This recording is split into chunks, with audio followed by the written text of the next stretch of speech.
Hello friends, जैसे कि आप लोग जानते हैं आज बिहार विधान परिषद का डेटा एंट्री ऑपरेटर का एग्जाम हुआ है, जिसके जो आज 10 तारीख को संपन्न हुआ है, जिसके बारे में मैं पूरा 100% एनालिसिस करके लाया हूँ क्वेश्चंस को। चलिए अपना क्वेश्चन शुरू करते हैं। प्राचीन भारत की राजस्व व्यवस्था में हिरण्य शब्द का क्या अर्थ था? पहला क्वेश्चन था, इसका आंसर था बी नंबर नगद कर। दूसरा ऑप्शन था कौन सा महाजनपद गणतांत्रिक था, जो कि वज्जी था, इसके वैशाली की राजधानी थी वज्जी हमारी। तीसरा था नीति सार के लेखक कौन? तो कामंदक थे। चौथा है आपका गुप्त काल में भू राजस्व समानता कैसी थी? तो उपज का 1/6 थी। पाँचवा है चोल काल की उर्स सभा में मुख्यतः कौन शामिल था? समान भूमिधर शामिल हुआ करते थे। तुर्काने चहलगानी की स्थापना किसने की थी? तो बलबन ने किया था। दिल्ली सल्तनत का सुल्तान था, ये आप लोग जानते हैं। और ये सातवां था हमारा पैबोस शब्द का अर्थ किसने? दरबारी शिष्टाचार होता है, जिसके अंदर सिर झुकाने की परंपरा चलती थी, जो शुरुआत किया था बलबन ने शुरुआत की थी ये पैबोस शब्द का अर्थ। चलिए नेक्स्ट चलते हैं बिना समय गंवाए। अस्थायी बंदोबस्त को जमींदारों ने क्या माना था? तो जमींदारों को भूमि का स्वामी माना गया था। पूछा 9वां क्वेश्चन में सहायक संधि किसके द्वारा लागू किया गया था? तो लॉर्ड वेलेजली द्वारा लागू किया गया था। जैसे आज मेरा भी एग्जाम था फ्रेंड्स, ऐसे ही क्वेश्चन देखने के लिए हमें सब्सक्राइब कीजिएगा। मोपला विद्रोह कहाँ हुआ था? मालाबार में मोपला विद्रोह हुआ, जो केरला में पड़ता है दोस्त हमारा। और 11वां क्वेश्चन चलते हैं। भारतीय संविधान के निर्माण से संबंधित उद्देश्य प्रस्ताव किसने पारित किया था? जवाहरलाल नेहरू इसका सही आंसर होता दोस्त। भारतीय संघवाद को विशिष्ट क्या बनाता है? सशक्त केंद्र जो भारतीय संघवाद को विशिष्ट बनाता है। 13वां नंबर पूछा था कि राष्ट्रपति का अध्यादेश शक्ति किस में निहित होती है? अनुच्छेद 123 में निहित होती है दोस्त। 14वां नंबर क्वेश्चन था कि विधि द्वारा स्थापित प्रक्रिया किस देश से लिया गया? जो कि जापान से लिया गया था, सही आंसर यही होना था। और 15वां पूछा गया था कि भारतीय संविधान की किस अनुसूची में नगर पालिकाओं की कार्य शक्तियाँ सूचीबद्ध है? तो 12वीं अनुसूची में। ये पूछा गया लोकसभा में, जो कि 74वां संविधान संशोधन द्वारा इसे पारित किया गया था। और ये पूछा है 16 नंबर में लोकसभा का में पहला अविश्वास प्रस्ताव कब आया? तो 1963 में आया था। और ये था आरबीआई का राष्ट्रीयकरण किस वर्ष था? 1949 में हुआ था दोस्त। ये पूछा है कि स्टैग्फ्लेशन क्या होता है? मतलब मुद्रास्फीति और मंदी को जोड़ते तो स्टैग्फ्लेशन निकलता है दोस्त हमारा। ये इकोनॉमिक्स का अच्छा क्वेश्चन था ये भाई।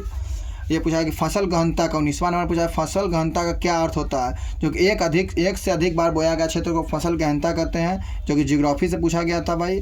और ये था कौन सी नदी डेल्टा नहीं बनाती है? तो नर्मदा नदी जो है डेल्टा का निर्माण नहीं करती है, ये ज्वारंधमुख का निर्माण करती है। किसका निर्माण करती है? ज्वारंधमुख का निर्माण करती है, जो कि पूरब से पश्चिम की ओर बहती है नदी। और ये था हिंदू कुश पर्वत कहाँ है? तो पाकिस्तान और अफगानिस्तान में हिंदू कुश पर्वत। ठीक है, आगे चलते हैं अपना 22वां नंबर क्वेश्चन पे। ईस्ट इंडिया कंपनी द्वारा सुगौली की संधि किसके द्वारा की? तो नेपाल और ईस्ट इंडिया कंपनी में हुआ था सुगौली की संधि। आगे था असमानता किसके द्वारा मापी जाती है? तो गिनी सूचकांक के द्वारा असमानता को मापा जाता है। और आते हैं अंतर राज्य परिषद का प्रावधान किस अनुच्छेद में? तो 263 अनुच्छेद में है दोस्त। उसके बाद है कौन सा बंदरगाह प्राकृतिक बंदरगाह नहीं है? तो चेन्नई में होता है, इसका सही आंसर। पूछा है ब्लू इकोनॉमिक मुख्यतः किससे संबंधित? समुद्री संसाधन से संबंधित है। पंचवर्षीय योजना की अवधारणा कहाँ से लिया गया? तो ये लिया गया है रूस से लिया गया है दोस्त हमारा। खरीफ फसल कौन सा? धान होता। सियाचिन हिमनद कहाँ है? काराकोरम में है।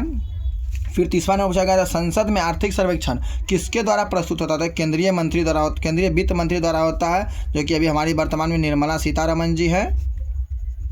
फिर आगे पूछा गया था हमसे कि राष्ट्रपति पर महाभियोग कौन चला सकता है? तो संसद द्वारा चलता है दोस्त।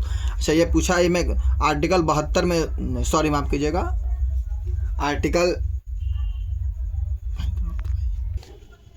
जो कि राष्ट्रपति महाभियोग सर 61 नंबर अनुच्छेद में लिखा गया है हमारा। फिर उसका सबसे लंबा लिखित संविधान कहाँ का है? भारत का है।